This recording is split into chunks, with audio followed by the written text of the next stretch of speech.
Saludos muchachos, continuamos con nuestra clase de Derecho Constitucional y Administrativo. Continuamos en el tema que nos quedamos pendiente, lo referente al acto administrativo y esos órganos administrativos que son los que lo realizan, para lo cual me permito, primero vamos a hacer un ejercicio, un breve repaso sobre los temas que ya analizamos, que ya vimos el video pasado, y los nuevos elementos que se agregan para completarlo y terminarlo. Si me permiten, vamos a hacer el breve repaso. Les comparto presentaciones.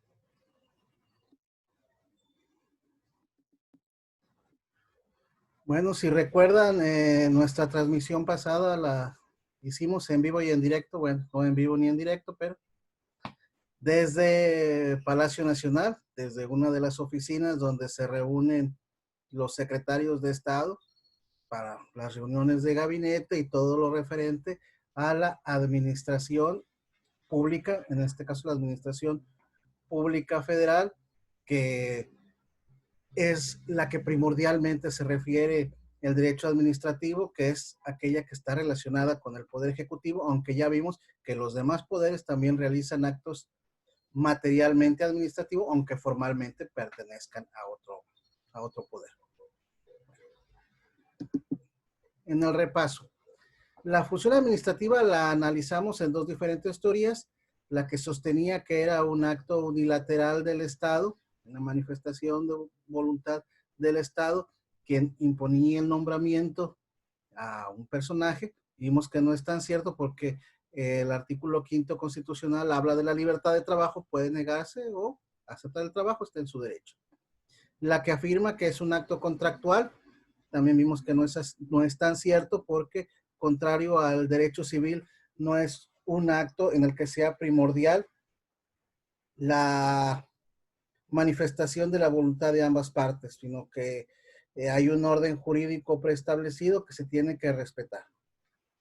Y la que considera como un acto condición, que es la más aceptada, que considera que los personajes que participan en esa relación jurídica se tienen que adecuar a un ordenamiento jurídico preestablecido y en base a ello realizar su actividad. Desde su aspecto objetivo ya vimos el aspecto orgánico, que se refiere a que exclusivamente al órgano del que surge. Es agrario porque sale de la Secretaría Agraria, es legislativo porque sale del legislativo, es judicial porque sale del judicial, no realiza mayor reflexión sobre el tema. El formal se refiere a que cumple con las características que doctrinariamente y funcionalmente se le asignan a cada uno de los poderes o a cada uno de los órganos. Hablamos formalmente el legislativo, la que nos dice la teoría, nos dice la ley que corresponde al legislativo, aunque vemos, como vemos en el tercer caso, en el aspecto material puede ser materialmente de otro poder. O sea, formalmente administrativo, materialmente judicial o legislativo. Vamos a profundizar un poco más en esto más adelante. Aquí hablamos los aspectos formal, material y la finalidad. Formal, los aspectos que doctrinariamente o de acuerdo a la norma son los que regularmente realizan la función que estamos hablando, ya sea el ejecutivo, el legislativo o el judicial. Materialmente, las características propias del acto. Puede ser formalmente legislativo, pero materialmente ejecutivo. Y la finalidad, que esa es invariable, es el interés público, el interés general, que es la función primordial del Estado. Para eso está, para representar y cumplir con el interés colectivo, el interés general. Los elementos, ya hablamos del sujeto, puede ser activo y pasivo. El activo, el sujeto que solicita iba a decir servicio, pero estaríamos hablando de una administración privada y son muy distintas sus finalidades, sino hablaríamos de el activo como el órgano que tiene bajo su función proporcionar, otorgar, crear, modificar una situación de derecho en favor del particular. El pasivo es el particular, cuya decisión del activo, es decir, del órgano, viene a crear, modificar, transmitir una situación jurídica. La voluntad es la expresión, la decisión, la actividad, la creación, la modificación, la transmisión de un derecho que realiza el órgano a través de su actividad. El objeto, ya les he hablado, nada es por nada, todo persigue una finalidad, es precisamente ese derecho que se quiere crear, transmitir, modificar o extinguir a través del acto administrativo. El motivo, las decisiones, ya hablamos, deben de estar debidamente fundadas y motivadas en hechos y consideraciones de derecho. No puede ser, pues yo considero que pues a ojo de buen cubero puedes, no, para nada. Tiene que estar fundamentado en el orden jurídico y lo tienen que motivar. ¿Por qué decidieron eso? No nomás, no, pues se me ocurrió. No, tienen que motivarlo perfectamente. La finalidad, ya hablamos en el tema pasado, la finalidad es el interés común, el interés general, la realización de la acción colectiva por medio de este órgano y en general por medio del Estado. No cambia la finalidad. Es lo que va a diferenciar la administración pública de la administración privada. La forma, no solo se exige que esté fundado y motivado, sino que cumpla con ciertas formalidades del acto. Antes se hablaba en política, eso se había mencionado, que en política forma es fondo. Pues aunque era dicho en otro contexto, también se puede aplicar en este tema. Tiene que cumplirse las formalidades esenciales del procedimiento para que éste pueda tener validez y no sea nulo o anulable, como veremos más adelante. Por ejemplo, tiene que ser la voluntad manifestada de forma expresa, de forma escrita, expresamente en el acto concreto, qué es lo que quiere o qué es lo que decide caso por caso la autoridad. Ya veremos un poco más adelante las características de estas formalidades.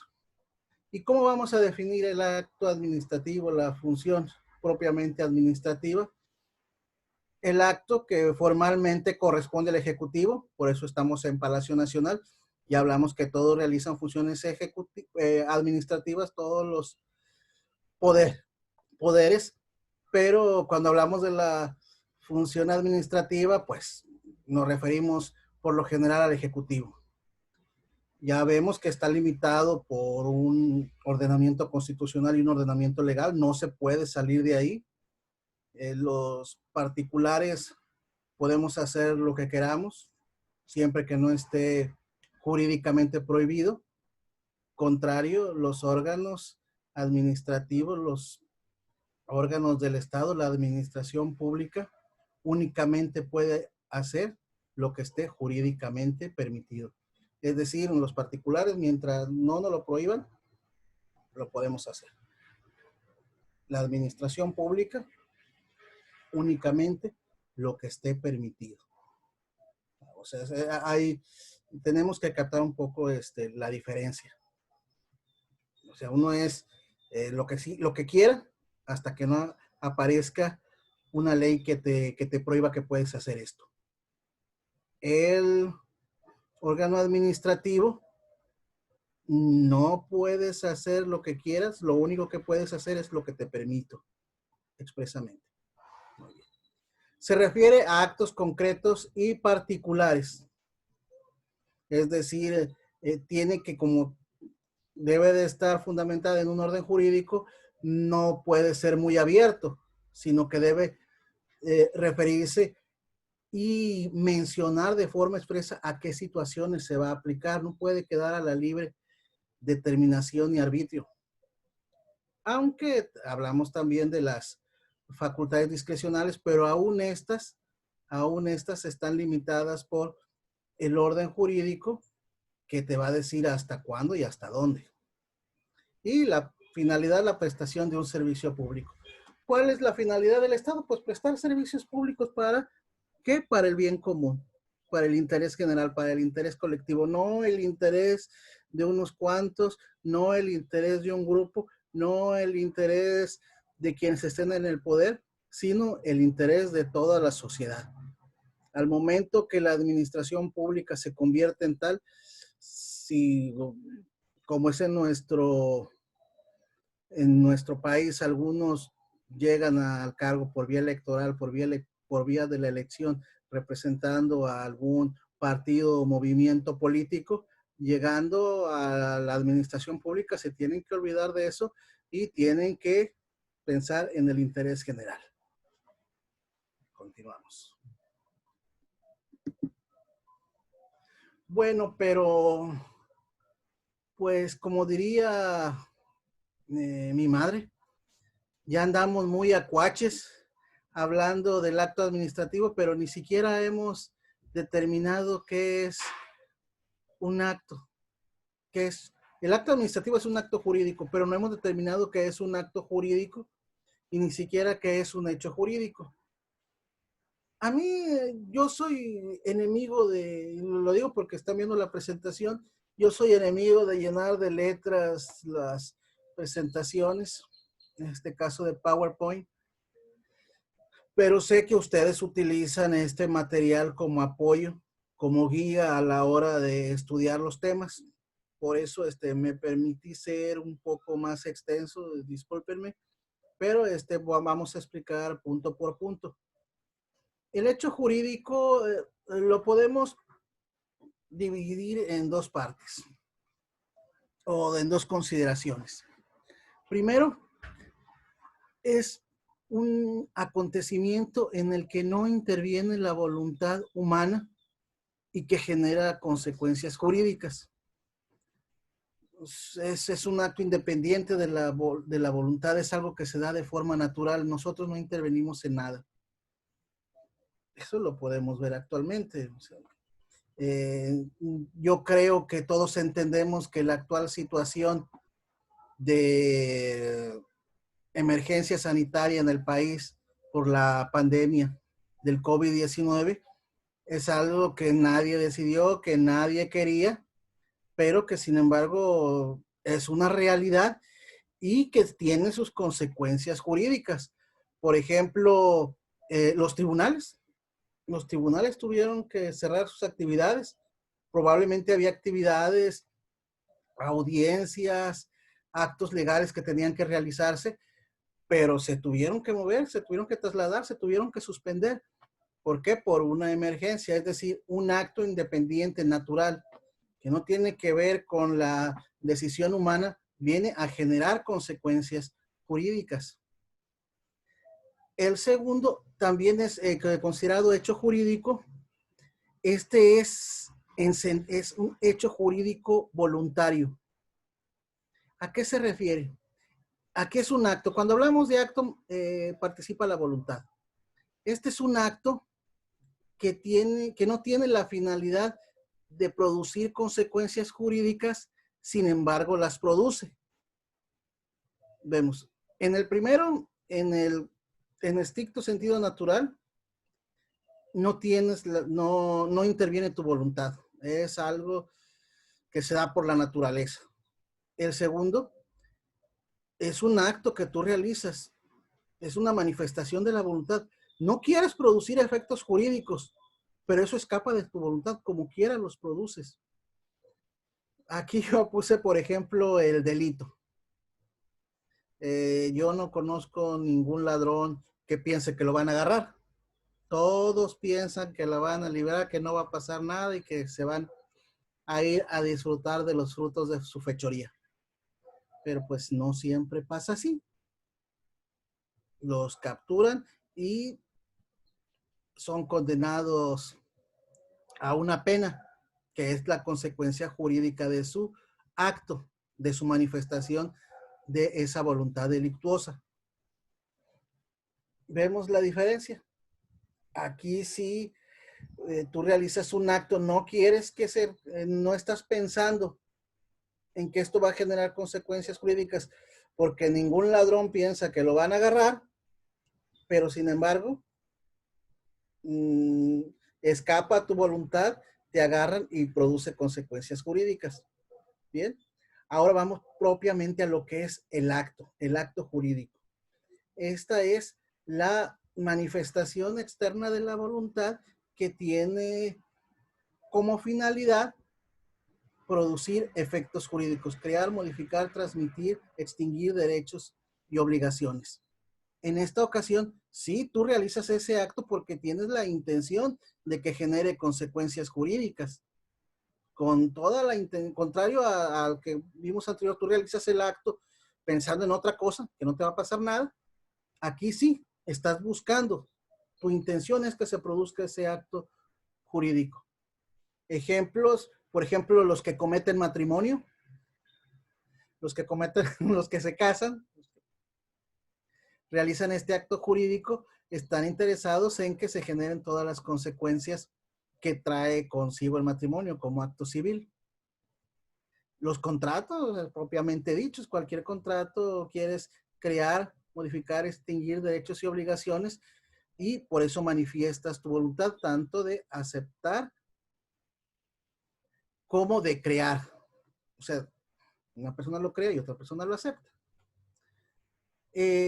Y hechos no jurídicos, bueno, son hechos irrelevantes que no tienen ninguna trascendencia para el derecho. Yo puse aquí, por ejemplo, el 14 de febrero. Llega el 14 de febrero. ¿Qué consecuencia jurídica trae? Ninguna. Nada. Es 14 de febrero, un día como cualquier otro. Tal vez podrá generar consecuencias románticas o consecuencias de decepción, pero eso no tiene nada que ver con el derecho. Algunos me dirán que puede generar matrimonios o divorcios, pero eso es independiente. Ahora vamos a los elementos del acto jurídico. Los elementos del acto jurídico se pueden clasificar en los que son esenciales y los que son de validez. Esenciales, como su nombre lo dice, la esencia misma del acto, lo que hace que exista, lo que permite que exista. Aquí podemos hablar de, primero, la voluntad. Yo cuando les comentaba el concepto de acto jurídico hablaba de la manifestación externa de la voluntad. Es decir, el primer elemento sustancial es que exista la voluntad, que tú quieras realizar ese acto. Segundo, es el objeto.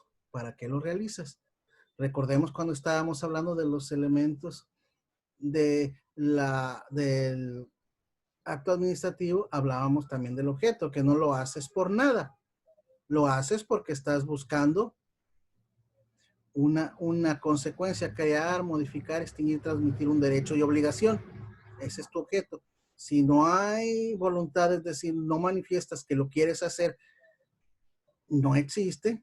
Y si no tiene un objeto, la verdad a mí me parece esto una obviedad, pues no puede existir un acto jurídico si no estás persiguiendo nada, porque la nada, pues no genera nada. Así, simple y sencillo.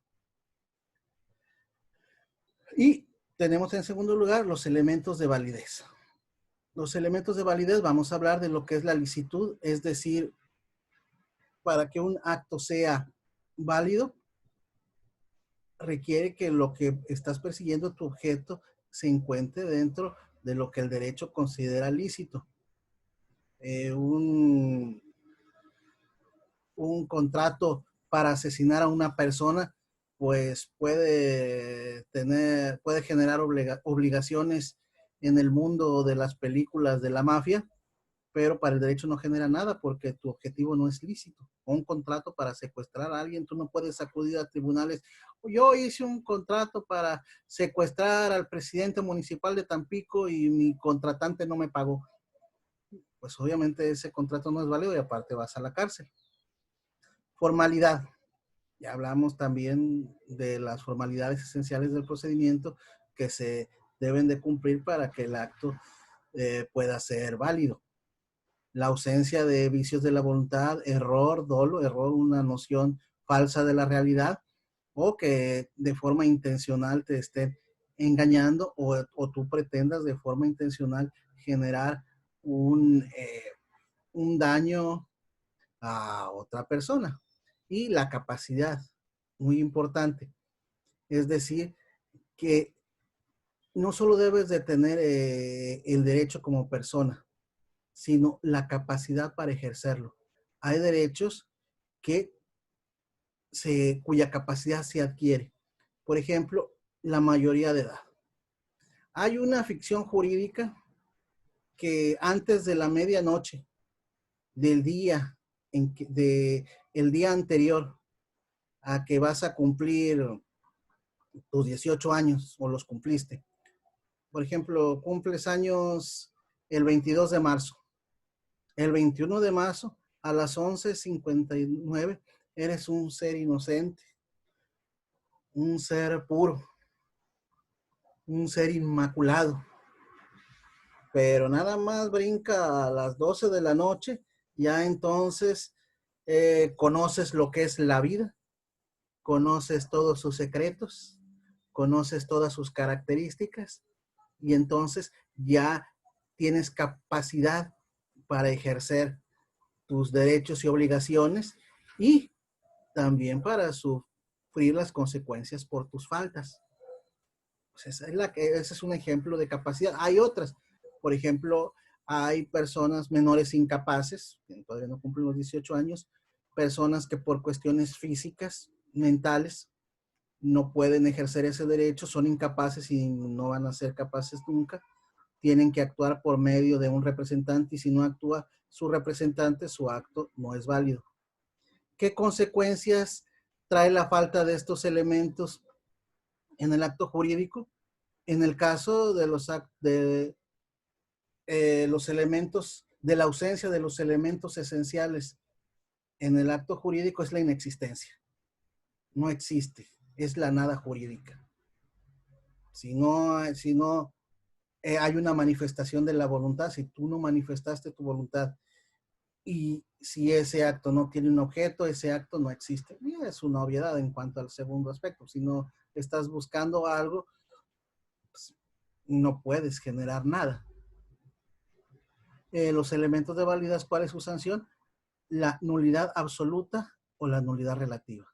La nulidad absoluta no hay manera de compensarlo, no hay manera de arreglarlo, el acto va a ser nulo, no va a tener ninguna validez.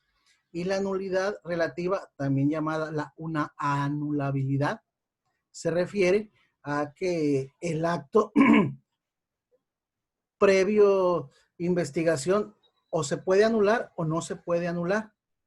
Obviamente, si se comprueba que existen elementos para que pueda anularse, de nulidad relativa pasa a nulidad absoluta y ya no hay manera en que pueda entrar dentro del mundo del derecho. Es nulo, nulo de pleno derecho. Continuamos. Les comento, no me gusta mucho, pero vamos a repasar algunos aspectos que nos establece la ley sobre los elementos y requisitos del acto administrativo. La ley nos dice expresamente, ya hemos hablado de la materia administrativa, está estrictamente establecida en el orden jurídico y a ese se debe basar. Ustedes, aquí les dejo la información y en la bibliografía de a qué ley me refiero, ustedes pueden consultarla. Por lo tanto, me pareció completamente innecesario hacer un listado de los artículos. Ustedes pueden consultarlos y sacar sus reflexiones. Cualquier duda estoy para servirles. Pero nada más cité las características, perdón, de cada uno, de algunos de ellos. Primero, la competencia, un tema que analizaremos más adelante. El órgano es autorizado por el orden jurídico para atender ese acto administrativo. El orden jurídico le dice, tú puedes encargarte de esto. El objeto, ya lo hemos repetido desde el acto administrativo y de los elementos del acto jurídico, es qué es lo que buscas, qué es lo que pretendes. Si no pretendes nada, estamos ante un acto jurídico que carece de un elemento esencial, que sin este es la nada jurídica. Motivo, pues debe de estar debidamente fundado y motivado el acto administrativo en el derecho y en los hechos que se le expongan. La finalidad, esa les he hablado, no varía, el interés común, el bien colectivo. La forma, las formalidades esenciales del procedimiento, es una característica. Vemos cómo está relacionado con los elementos de validez. Los temas se van concatenando. Es bueno que observen eso. Expedido conforme a la ley, el orden jurídico que nos establece que los actos administrativos deben estar basados en lo que establece el artículo 3 de la Ley Federal de Procedimiento Administrativo. Aquí no hay lugar a dudas, porque así lo establece el mismo artículo. Los elementos y requisitos del acto administrativo son tales, el RAN, y nos da la lista. Son más, pero yo les marqué los que están relacionados con el tema y los que se concatenan con todo lo que hemos venido analizando. Por escrito y con la firma autógrafa de la autoridad, un elemento, una formalidad esencial para darle validez al acto, que no medie error sobre el objeto. Ya hablamos de los elementos de validez del acto jurídico, mencionar el órgano. ¿Cuál es? ¿Por qué mencionar el órgano? Por la competencia. Vámonos arriba. El Estado le dice al órgano, tú te vas a encargar de esto. Entonces, obviamente, tiene que mencionar el órgano del cual proviene para que se pueda determinar que efectivamente lo está realizando un organismo que sea competente para hacer esa actividad, realizar esa actividad. Señalar lugar y fecha de emisión, un elemento, una formalidad esencial del procedimiento. Los recursos que procedan, ¿a qué se refiere esta fracción? En el mismo acto administrativo, en la misma resolución, debes de mencionarle al particular que tiene derecho a recurrir. Es un derecho humano. Es una garantía. Ya hablamos de las garantías individuales, hablamos de las garantías de debido proceso y las garantías de seguridad jurídica. Entonces, lo que resuelva la autoridad administrativa no está escrito en piedra. Las autoridades son susceptibles de equivocarse, de no haber motivado, como dice la fracción tercera, debidamente su resolución y no analizaron correctamente las situaciones de hecho y de derecho. Entonces tú puedes recurrir, decirle, ¿sabes qué? Aquí te equivocaste. Y la autoridad, cuando te resolvió ese acto administrativo, te debió haber informado, perdón, que recurso era pertinente para impugnar ese acto. Esto es muy importante porque esto no es una mácula, ni es una mancha, ni viene a decirte que los órganos administrativos o el mismo Estado no es funcional.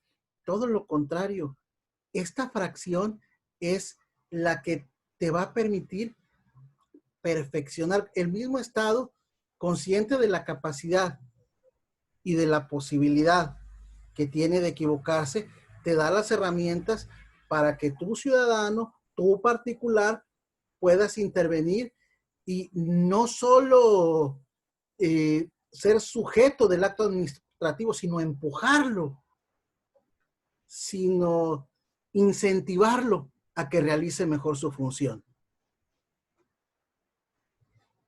Segundo, último aspecto de esta exposición, ustedes pueden consultar el artículo, son más, tiene que resolver y referirse a punto por punto, es decir, ser exhaustivo. Todo lo que le hayas planteado, todo te lo tiene que resolver. formalidades esenciales del procedimiento que hemos venido hablando. Muy bien, tu objeto es crear, modificar, extinguir situaciones de derecho, pues te tiene que justificar por qué te las concede o no te las concede. Continuamos.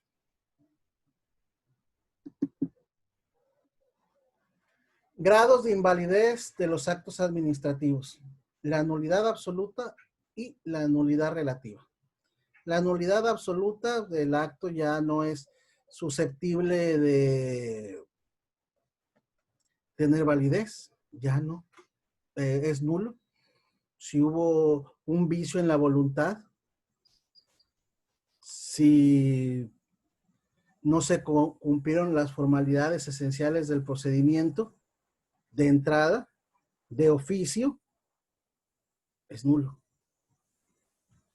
La nulidad relativa, esto te deja una puertita, una ventanita abierta.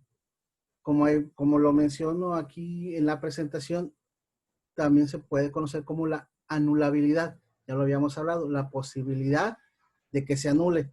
Esto no es de oficio, sino que previa a una investigación de la autoridad, esta va a determinar si se cumplieron con los elementos de esenciales o de validez. Bueno, más bien los de validez, porque los esenciales sería la nada jurídica. Si se cumplieron con los elementos de validez y o si no se cumplieron. Si tras la investigación resulta que se cumplieron, el acto es válido. Si resulta que no, entonces, como tenía la posibilidad de ser anulado, pasa de nulidad relativa a nulidad absoluta. ¿Cuál es la diferencia? La primera no te deja lugar a dudas. De entrada, de oficio, vámonos, es nulo. El segundo, vamos a ver, veremos. El primero es fusílalos y después viriguas. Diría o frase que se le atribuye a un gran revolucionario mexicano. No sé si sea de él, pero se le atribuye. Y dos, la nulidad relativa, pues vamos a ver. Veremos, dijo un ciego. Vamos a ver si es susceptible de anularse o si no es susceptible de anularse. Y con esto terminamos nuestro tema del acto administrativo. Aquí tienen la bibliografía para que vean que nada me lo inventé. Sí le metí mucho de mi cosecha, pero todo está fundamentado en doctrinarios y tratadistas que han profundizado en este tema, indudablemente con mayor capacidad y un lenguaje mucho más amplio y mucho más científico que el de un servidor. Agradezco, aquí terminamos este tema del acto administrativo.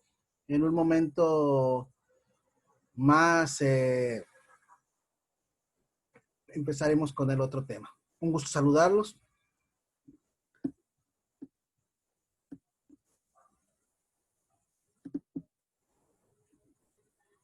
Y no dejen de visitar Palacio Nacional. Adiós.